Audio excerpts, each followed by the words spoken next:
The Collaborating Conversation podcast is for avid book readers, book lovers, and authors. Listen to this podcast as we talk more about the art of writing, stories behind books, and the hands that created them. So stay tuned and enjoy our show.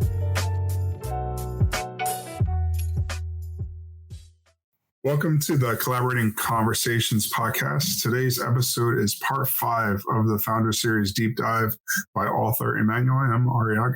So my next question will be, when you are creating, when you start the process for writing a new book, you kind of say you have that kind of general outline. Is it the same process for each book when you start writing? You kind of have the idea and do you let it simmer? Do you kind of just start writing? Also kind of thinking of this from, a new author perspective, someone who's never written before.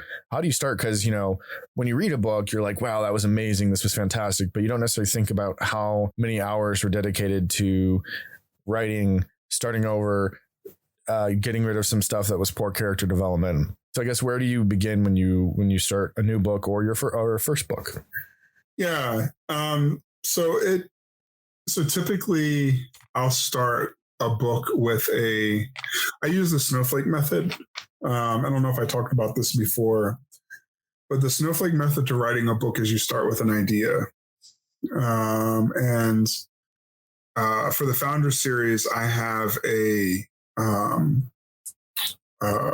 broader idea or theme for the book, and if you think about like the publishing industry, it's like what's your hook, right? Like what's the thing that's going to catch someone's eye and get them to read your book. So I actually spent a lot of time like thinking through what that hook is for the book, and that's the foundation of what I'm going to write. And then once I have the hook, I actually start to expand that out. And so a hook may become, a paragraph that fully describes the story. And then what I do is I start to expand that paragraph into more detail, and I build on that. What I end up doing is I continue expanding on the detail until I get to the level where I'm comfortable with, how the story is developing, and I spend some time breaking it out into, something more recently that I started doing with the third book is actually, it's kind of happened intrinsically in the first and second books, but I've been more intentional about it in the third book with like thinking through the 3-act structure. And I've actually, and this has come out of, a lot of the content that I've read around screenplays, where I actually spend some time, actually do like a note card exercise, thinking through like some of the key defining moments in the book and what those are. And I flesh those out a little bit more. And so it actually helps to bring a smoother flow and narrative to the story. Just from like thinking through the plot. And I do this a lot more in some of my side novels, because a lot of those are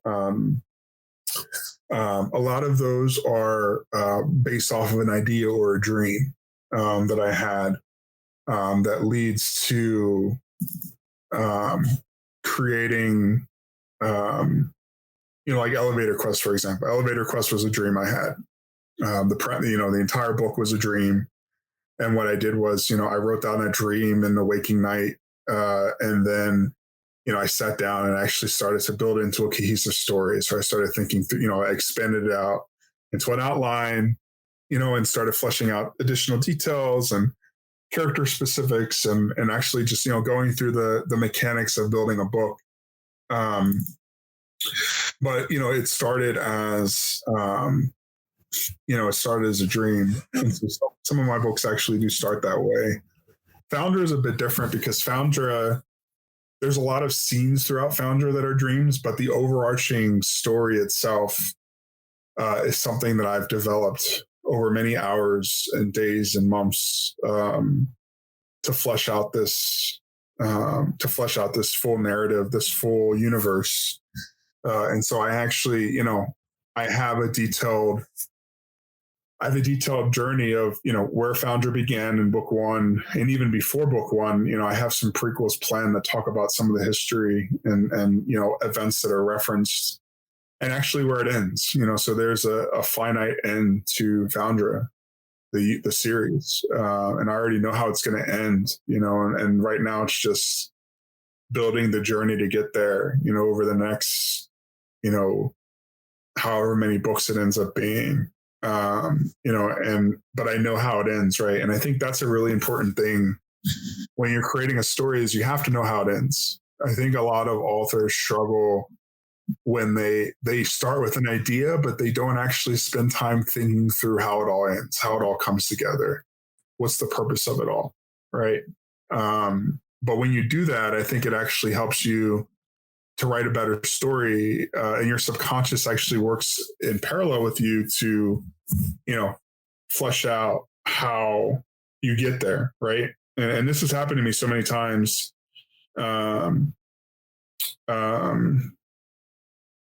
This has happened to me so many times where you may have a scene where I didn't think through, as I'm writing the scene, I know how it ends. And then, I'll write something in that scene that wasn't planned that actually ties in really well to something that's planned later in the book, because I actually spent time thinking through the full story itself.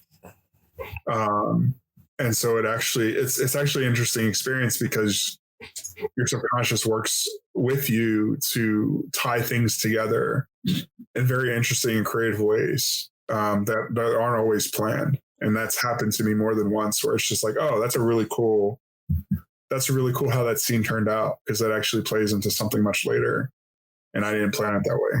What percentage of writing the book is sitting down and writing versus kind of simmering on the idea and kind of thinking it through and just kind of letting the imagination take over and trying to connect dots? I spent a lot of time up front thinking through the story, thinking through the key plots or the key points, thinking through the key challenges, the struggles, the epiphanies, thinking through all that stuff before I ever write a page. I think it's different based off of where you are in your writing journey. Because I think if you're a new author starting out, it's really important just to get something on the page to actually start. But for me, I know the mechanics of how to write a book. I've written a lot of books, even some books that aren't published yet that are going through the editing process with editors. And, so I know how to write a book. And so for me, it's actually really important for me to spend some time actually making sure that, that the scenes that I'm creating in that book are truly something special. And it actually comes from this is actually something, you do aspects of this subconsciously, but I'm now more intentional about it. I read this really good book called Story. It's written by this guy. His name is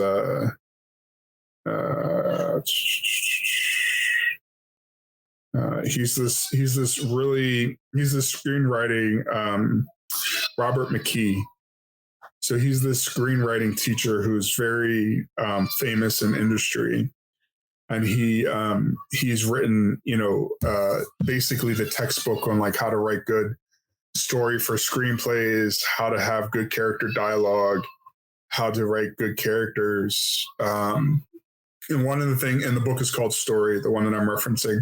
And one of the things he talks about in the story, he's a huge fan of the note card exercise. And I've started doing a lot more note cards because you actually, his idea is, you want to aim for volume because, the best screenwriters, the best authors may come up with, 300 to 400 different scenes, right? And maybe 20% of those are good, right? And so he's just but if you don't spend time just fleshing out the ideas, you may have some mediocre scenes. And it's so true. I've spent a lot of time just thinking through ideas, thinking through, scenes. And, I may have, I'm currently doing this with an unannounced book that's been kind of a passion project for me. The premise of the book is that there is this, it's a modern fantasy novel that's actually set in like a D&D world. And so, there are D&D style characters, monsters, things like that, but it's like modern day. A good example would be something like Bright, if you're familiar with the Netflix series Bright, where they have, it's like modern day, but like they have fantasy characters there. And so it's kind of has that same spirit, completely different story. But the premise of it is, you have these, it's a murder mystery, right? Almost like a detective story.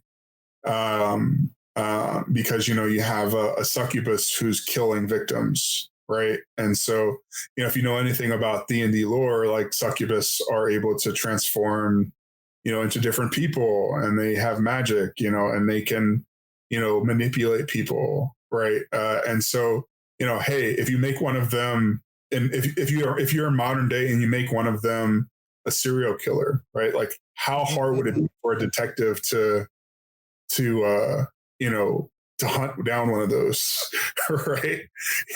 And so it's like, it's this play, it kind of goes in the same vein as Elevator Quest, where Elevator Quest was this D&D style story, right? It's set in modern day with these characters, and kind of put them into these archetypes. And so, this other novel that I'm working on is kind of in that same spirit. And I feel like that's a genre of writing for me that I actually enjoy a lot. And so, I have a lot of ideas planned for like that type of writing. And that's separate from like Foundra, and this horror sci-fi series that I'm creating, that's completely separate. Your goal someday is to be a full-time author, right? Yeah. Because currently you are employed at a cough institution, normal job, day job, right? Yeah, I don't know how normal tech is to the average person, but yes. He works for an author in a way. They author a lot of software. Because that's the one way to put it, right? Yeah. Yeah, but the end goal is to become a full-time author. Where did that dream come from? Or how did that, because it seems like you have a lot of great stories and a lot of great ideas. And kind of jumping back, because I think there's something to address, especially when you're starting off, the Iron Glass does the gap, where in the beginning, your stuff isn't very good. And you can tell your stuff isn't very good. And a lot of people quit. But if you keep pushing through, and some days you just have to push through, and if you want to become an author or something, you just have to write as much as you can, because the beginning it's going to be terrible. Like you said, right? Now you know how to write a book. It's the story of the book, the air quotes, the tech side of it, or the written portion of it is air quotes the easy part.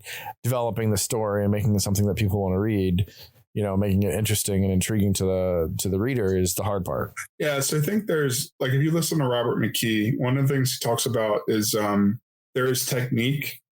So like there are aspects to good storytelling that just exist, right? Like, the hero's journey, you go from the beginning where they have kind of a basic quest, or they're kind of, there's a lot of different styles of story, but in general, like they, you know what good storytelling is. It's, it's something that's repeatable.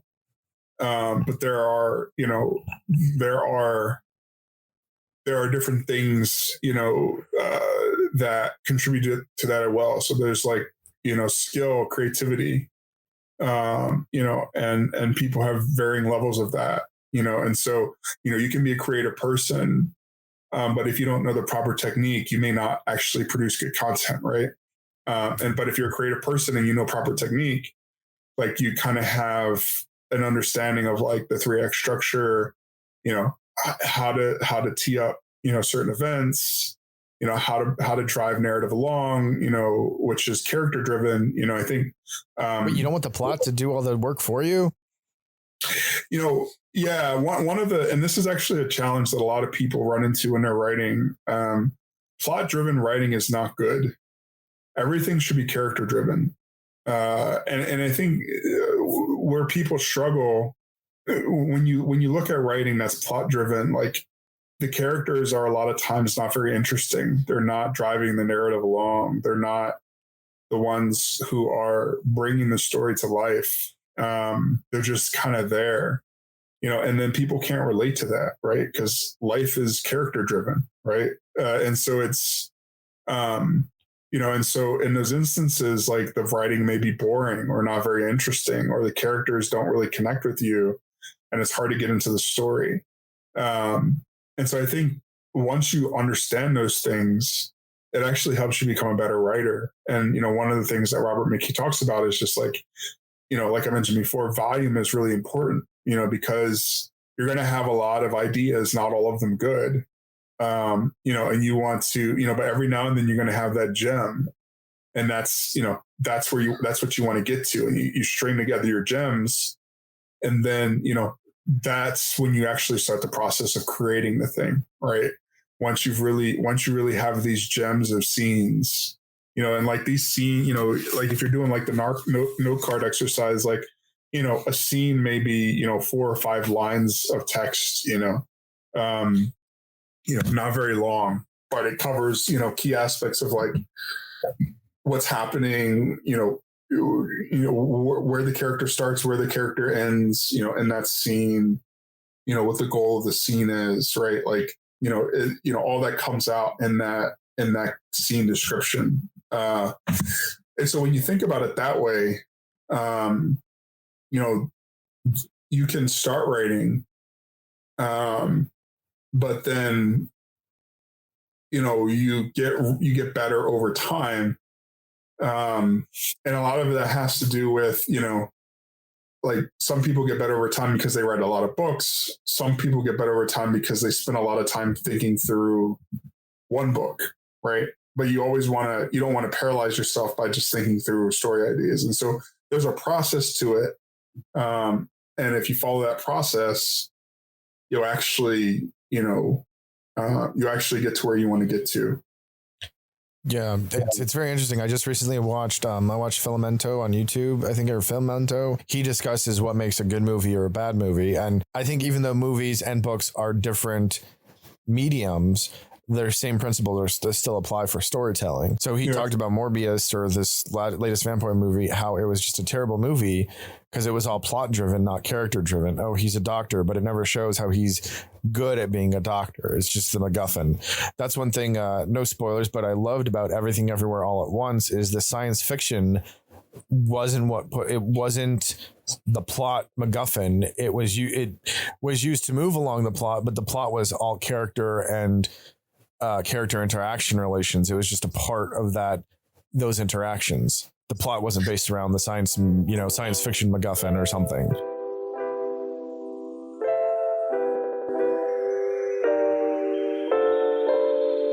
Looking for an exciting space adventure book, a romantic young adult story, and a fantastic sci-fi read? Get The Foundra by award-winning author Emmanuel M. Arriaga today and prepare to feed your imagination with never-ending thrill ride.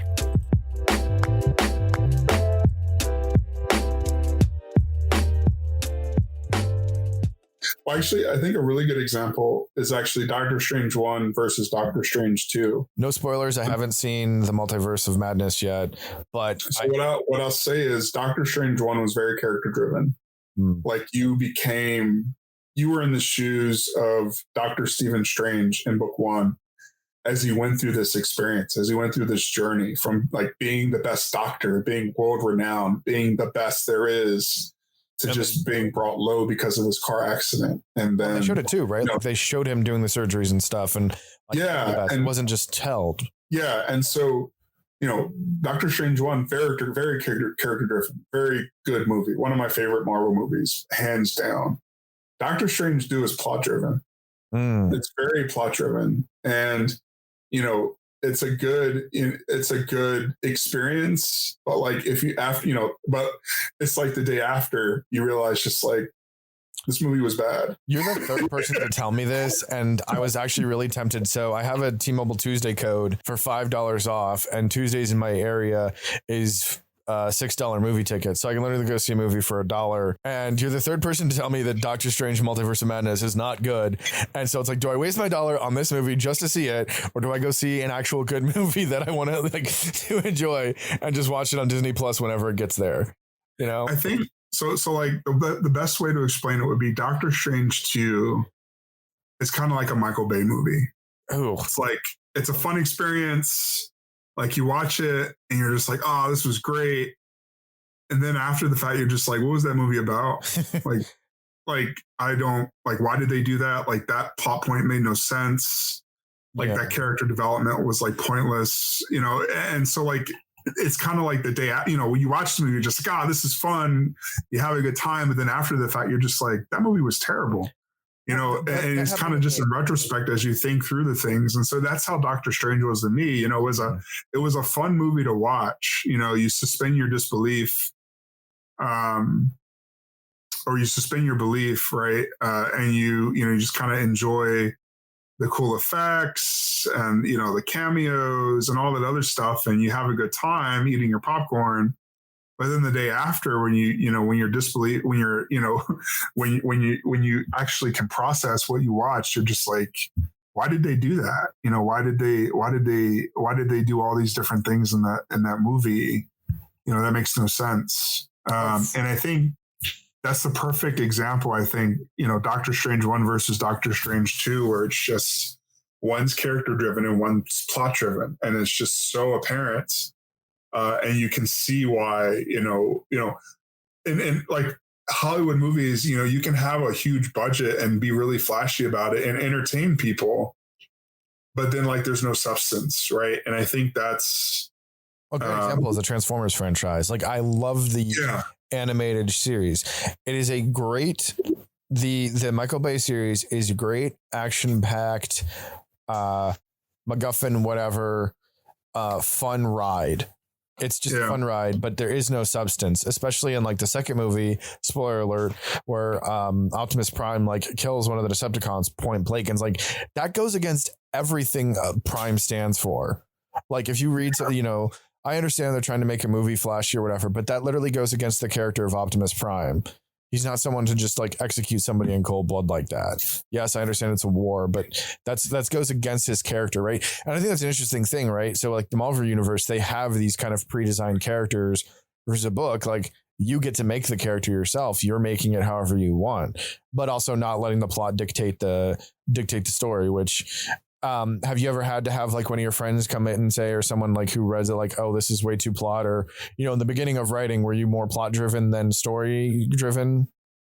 I think early on I learned that it was a lesson that I learned from R.A. Salvatore, who's one of my favorite authors. He did an interview where he talked about he actually co-authored one of the I read a lot of how to write books, how to create a story books, and one of the books that he co-authored, and then an interview that I watched about that he talked through, he talked a lot about how he what can you put the two authors' names you mentioned in the show notes at some point? Yeah. And so he talks about how when he first started writing, he wrote this story and he was really proud of it. And then, he wanted feedback on his writing because, he had pitched it to a few agents and, all of them had rejected him. And so, he found a local author, and it was back in the day. And so, he looked up the author in the phone book and he cold called the author. And he's just like, hey, like, I want to get some advice. Can I send you my book? And can you take a look at it and give me some feedback? And the guy was just like, sure, I'll do that. And so, the author, this published award-winning author or whatever, looked at his stuff and, gave him some feedback and says like, hey, like, people have to care about your characters, right? And he's just like, your characters aren't interesting. Like, you're not driving this along, with your characters. It's not a character driven story. And I don't care about the characters. And if I don't care about the character, your average reader isn't going to care about your characters, and that's why they haven't picked up your book. Right.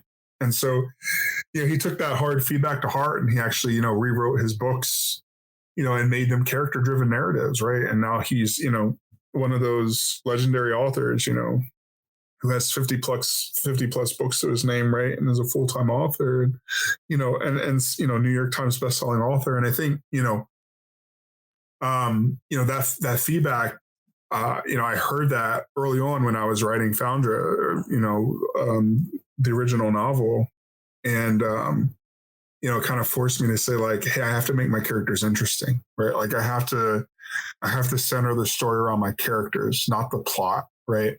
And I did a significant rewrite, right? Like, I spent a lot of time, and I wasn't fully finished the book, but I went back and I started over, and I just, started going through and changing things to be character driven. Because you want your characters to make the decision, like, oh, we need to go fight this guy because he's doing this, instead of the guy stole it, so we're going to fight him. Yeah. I mean, I think it's just one of the things where you have to have your characters driving forward the dialogue, or driving forward the narrative, right? By their choices and actions, right? It's not like, the plot's driving along, the characters along for the ride. It's like the characters' choices and actions are what are driving forward the narrative. And it was a big shift, but I think, I made that shift with the first book, and I had that thinking going into the second book and all my books. And so, it's something that I learned, a lesson that I learned early on that I'm thankful for, with having character driven, stories. And I think, even when I go through the process of thinking through, new books that I'm working on, like I spend time thinking through, like, who's the main character, what are they interested in? What do they care about? Right. Like the whole goals, motivation thing that I share, I do one of those profiles for a character, not just in Foundra, but for every novel that I write. Like, I run through that exercise with those characters. And it's super valuable to do that, because it brings the character to life in a way that's only possible when you think through that person as a real person. Yeah. Well, and in your head, they are real, right? Even though it's a book, it's a character. Like, they're kind of your, not child per se, but they're a part of you in some way. So there is some realness to them, even though they are fictional, part of the book. Yeah, absolutely. So I know when I finish a book, you kind of have that post-book depression. Do you get that as writing a book, like the story's complete, or are you satisfied that, like, the story's been told? No, it's actually a rush for me when you finish a book, because when you finish a book, especially with the Foundra Series, when you finish a book, you at least all my books end on somewhat of a cliffhanger. Like there's something, and I usually explore that in the epilogue, right? So, like, spoilers, like Foundra ends, right? And then in the epilogue, Bremi Wiwata, who, you thought is killed in the first book, actually wakes up on the Inneswick Plain, and you're just like, what? I remember being like, oh gosh, I can't wait to see what happens next. Yeah, right. And so you're just like, wait, what? Like, I thought, if someone went on the Inneswick Plain, like, it would rip them apart, right? Like, what do you mean? Like, she's on the Inneswick Plain and she's fine, right? And so it's like that cliffhanger where people are just like, it's funny, when your book's going through the editing process, sometimes editors will, like, make little comments or things like that for scenes they really enjoy. And I still remember, like, my first editor for Foundra, like when that scene happened in the epilogue, she was just like, what? like all these exclamation points. And she's just like, this is so awesome. So it was like one of those, like, satisfying moments where you're just like, even my editor was just like, this is cool, right? And you're just like, all right, nice. And you know if the editor likes it, because how many books do they have to go through as their job? Yeah. Yeah. And that's something that, I've been fortunate, I have a lot of great editors, and, I've had every editor who's ever read anything I've written, and they've been like, this is a good story. Right. And they're just like, I don't say this lightly. This is a good story. And it's like, we have some technical things we need to work through. There's some work that needs to be done. Absolutely. But like the story is good. And so like, that's something that's been nice to hear, from the editors that I've worked with, because they work with books on a daily basis, and they know good books and they know bad books, and so that's been something that, has at least told me that, hey, there's something here. But yeah, leaving books on a, when I finish a book, I get a rush, and I work on, I actually may, when I finish a book, like actually fully finish a book, I may start on the outline for the next book right away. Not even kidding you. Like when I finished Pride of Ashna, like I immediately started on book 3, and I actually knocked out the outline for book 3, the original outline. It's changed a lot since then, but the original outline for book 3, I knocked that out in the same night. Because you get a rush, right? Like you're just like, I just finished telling the story. Like, you leave it at a cliffhanger, and just like, oh, well, how does this happen? It's like, dang it, I have to figure this out. And I won't spoil it, but there is a huge cliffhanger at the end of book 2. Jeez, that is a very emotional, devastating scene. Don't tell me. No, keep up the spoilers. For anyone who's read through books 1 and book 2, like when you get to the end of book 2, it's like a baseball bat to the gut. And it was a hard scene to write. But it was a necessary scene to get to where I need to get to in the Foundra series. And but I had to like immediately start on book 3. I actually wrote the first chapter to book 3 that same night that I finished book 2. Because it's a direct continuation. Book 3 is a direct continuation of book 2. Between Foundra and Pride of Ashna, there's a few months gap between those stories. Because the Rift War ends at the end of book 2 or end of book 1, and the Hughesian Alliance kind of has to pick up the pieces and bring some order and put down Sagran's forces that are still causing havoc. Even though Sagran's been defeated, and so there's a few months gap between book 1 and book 2, but between book 2 and book 3, it literally picks up right where book 2 ends. And so, that momentum carried directly into book 3.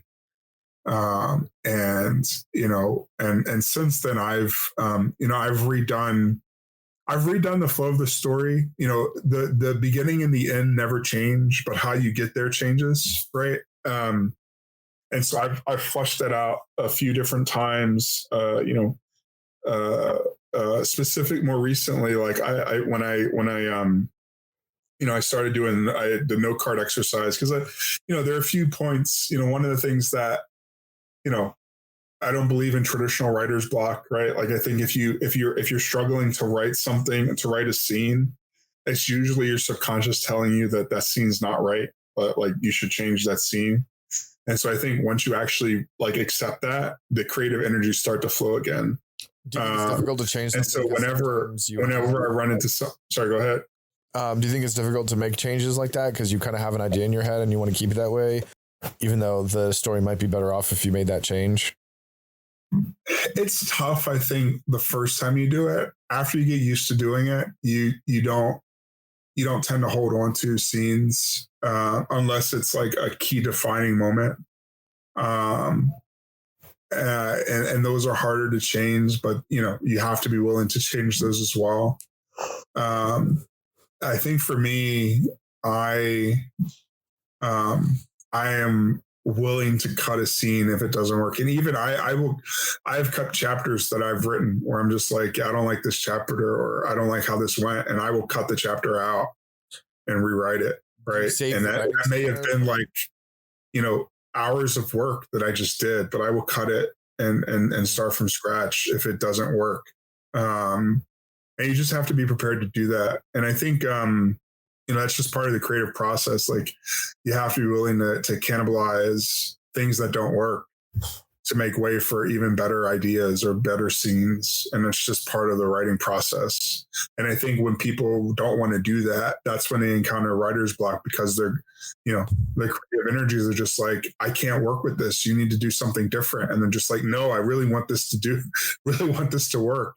And they struggle, and so that whenever I encounter, difficulty writing a specific scene, I recognize like, I need to scrap this, and I'll come up with a new idea, and just immediately, the creative energies will start flowing again. And I'm just like, yep, I needed to scrap that scene. It wasn't working. Since data storage is relatively cheap and it's really easy, do you save everything you've written and just pull it out of the main? I do.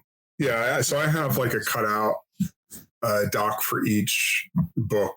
That's just a collection of scenes that I've cut out, and I categorize them. So like, I call out the scene, and, depending on what it is, I may also say like why it was cut out. But a lot of times, and I'm investing a lot more energy up front with this, doing the note cards. Cause, when you actually, when you think through the scene from like a synopsis point of view ahead of time, you can actually reduce the amount of rework that you need to do. Because you can write a note card in like 5 minutes, a note card scene, but you write a chapter scene, and that might take an hour or two. And so, if I spend the time at the note cards up front, I save myself hours, right? And so I'm doing more with the note cards, fleshing out the scenes, just thinking through, what scenes work, what scenes don't work, more upfront before I actually get to writing them out in detail. And that's been working quite well. Yeah, that's awesome to hear.